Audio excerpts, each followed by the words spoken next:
The kitchen table, surely a great British tradition, if ever there was one. I, for one, grew up remembering the kitchen table as the centre of life in the house. The centre of life. Breakfast, lunch, evening meal at the kitchen table. Family meetings, important discussions at the kitchen table. Chastisement at the kitchen table. Retribution at the kitchen table. Graham, if you do that again, you'll have no supper and go to bed at the kitchen table. What I have before me is the top from my brother's kitchen table. And unfortunately, it's in a sorry state. Abused, forgotten, bedraggled, forlorn. And he's asked me if I can clean it up for him. I've no idea what wood it is. There's not an awful lot of weight to it. It doesn't feel very dense. As you can see, I've got 3 pieces. This joint is almost completely split. It's still solid up to here, but then there's a split in the center piece there right beside the joint, so we've obviously got a good glue bond here still, and the timber's decided to break. This piece is still a solid joint. Now my brother said he doesn't mind if the table ends up a little narrower and a little shorter, because he's got a good 30-40 mil overhang each side of the base. He didn't bring the legs, the base around for me, so I'm just going by what he said. So I think the first thing I'm going to do is take my rail saw and slice down these 2 joints so that I've got the 3 smaller pieces again. Then I can flatten them, lose less timber by when I flatten. I'll re-glue this piece, resurface, and then we can take a step back and see what we've got to play with.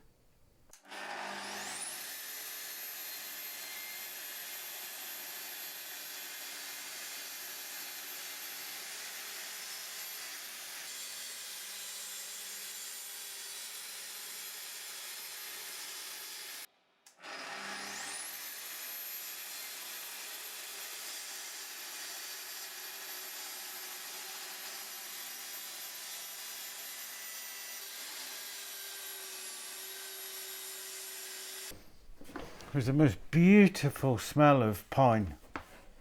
So I think that answers the question as to what it is. Now, there's a distinct difference between the 2 joints. This joint, as you can probably see from there, has had this false tongue popped in it all the way along. I'll bring you in for a look. This joint has got biscuits. So there's the 2 joints side by side, one with the loose tongue and one with the biscuits. So now I've got 3 pieces back again. The cupping in the 2 side pieces isn't bad. The center piece is quite badly cupped, and if I attempt to take that out, I'm going to have very little timber back. I think step 2 is going to be to sand down the top and see what we've got to work with.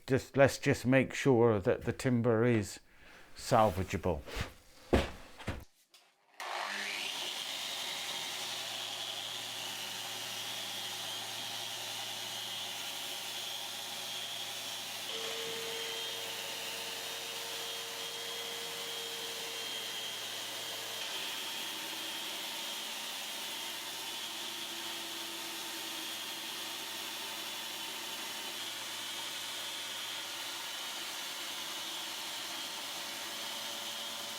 Well, now we can see what we've got to work with all the previous finish removed. The timber's quite badly damaged. A lot of surface cracking that's got filled with finish and Lord only knows what else. The cupping in the centerpiece is quite bad, so I'm going to split that down with the rail saw in a minute, and then I'm going to run the 4 pieces through the planer. Once I've got the 4 pieces planed, then we can have a look at see how much I've got to remove from these 2 pieces with a false tongue in to be able to rejoin them.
So that's my finish out of the surface planer. It's really not bad at all. As you can see, the table's got some really bad splits and cracks in it. Not structural, but highly visible. And I think we're going to go with that's the rustic nature of the beast.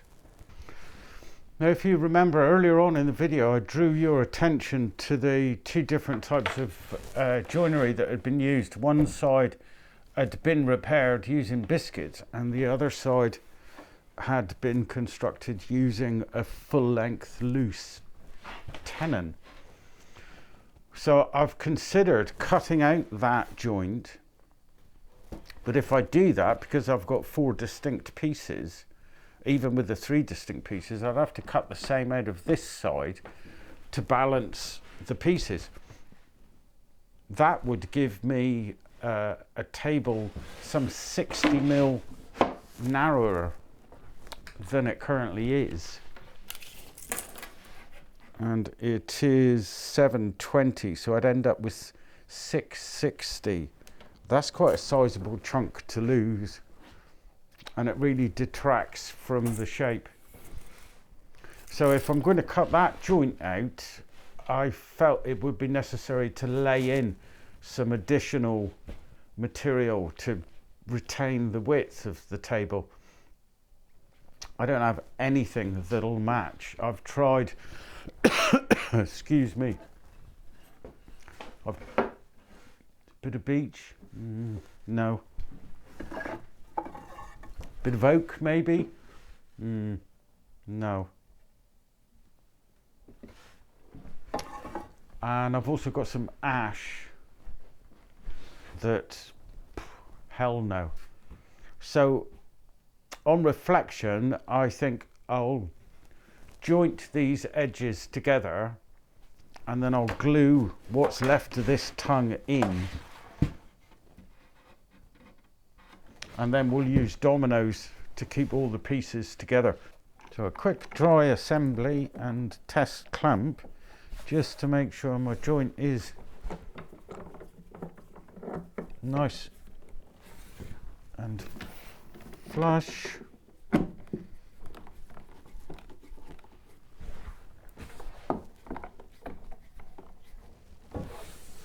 The wonders of having a planer in the workshop. That's beautiful.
Beautiful.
And once again, I have a solid tabletop.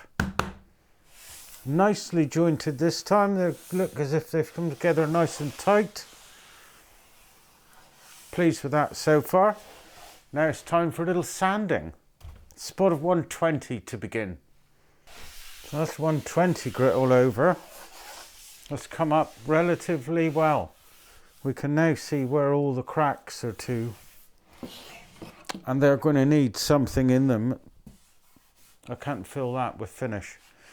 So I'm going to fill these with a little bit of epoxy. But before I do that, I'm going to trim down round all the sides so I can see whether there's any parts there that need epoxy at the same time.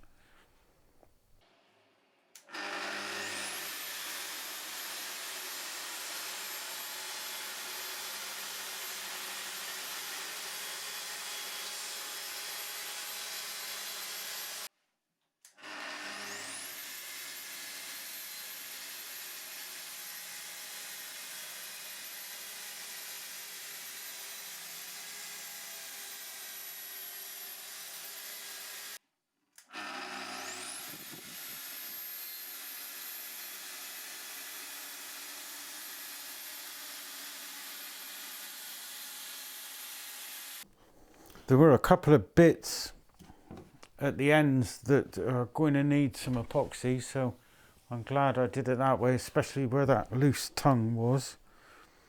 And now I'm just using some Modeler's 5-minute epoxy. Takes far longer than 5 minutes, but it's quicker than 10-minute.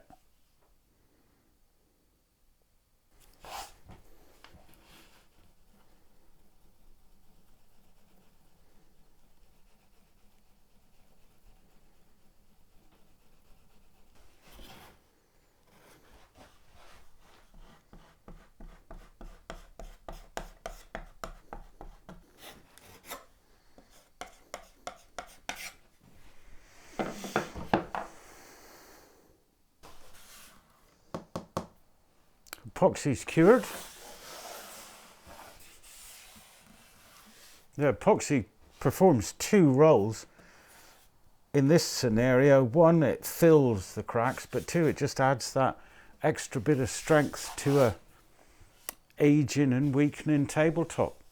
So I'm going to sand this down to with 120 grit, I do beg pardon, and then I'll go over it with 180 grit, and then it will be time to deal with these edges.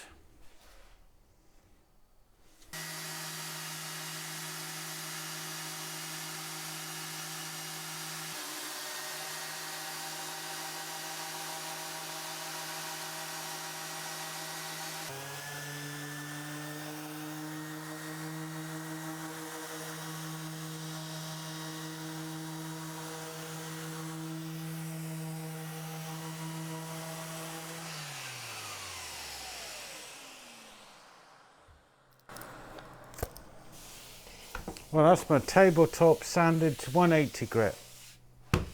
So next, I'm going to swell the grain. Straight away, we can see that as soon as it gets wet, all of the damage stands out. I was thinking if it cleaned up enough that I could spray lacquer it, but seeing this now, I think it would make it look garish. The only spray lacquer I have is high gloss, and it's going to look awful and cheap. So I'm thinking Danish oil to enhance the rustic appeal of the piece.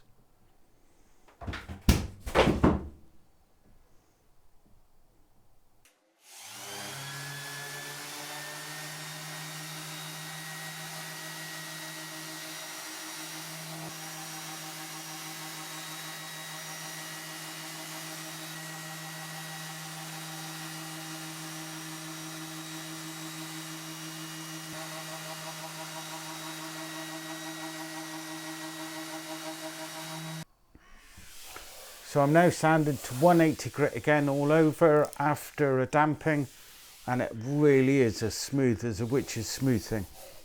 And that's smooth, if you ever met a witch. I've got my router set up with what I believe is the biggest roundover bit I own to simulate the huge roundovers that were all the rage when this type of table was selling in its thousands. So that's my next job.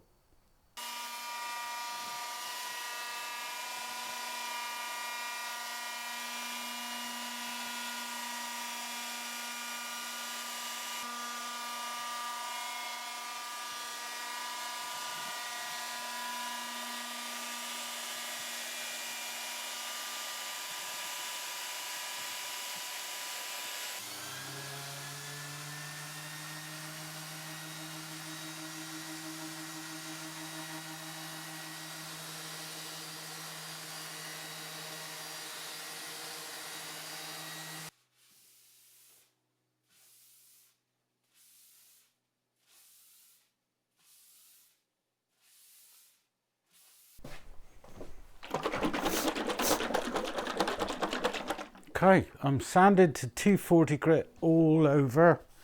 Even my end grain is nice and smooth. So I'm going to apply some Rustin's Danish oil using a punge. I'm going to pour it directly on the top and then spread with my punge so that I get a good coat and it seeps in really well. And then once that's dry, I'm going to, let's see if I can ever get the lid off, I'm going to sand it with 320 in between the coats. So, let's see what she looks like. I know you shouldn't really, but man.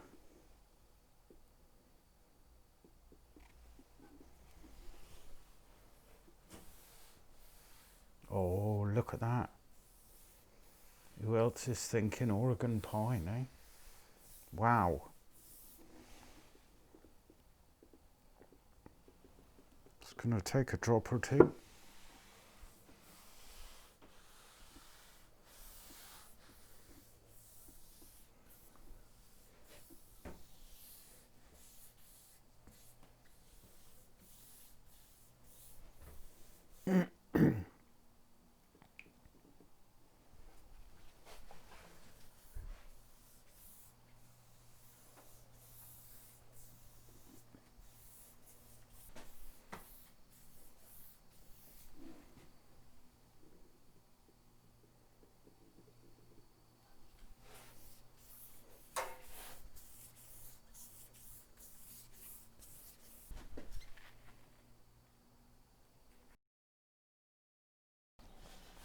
Three coats of Danish oil later, and my restoration is complete.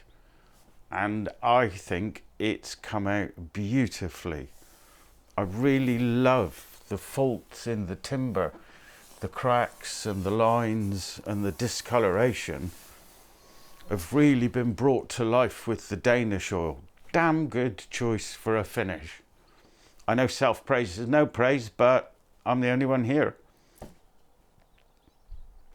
I'd love to hear your comments if you think a different finish would have been better or a different approach would have been better.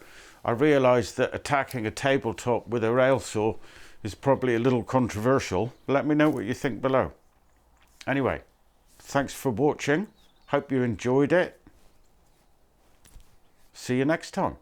Ta-ra.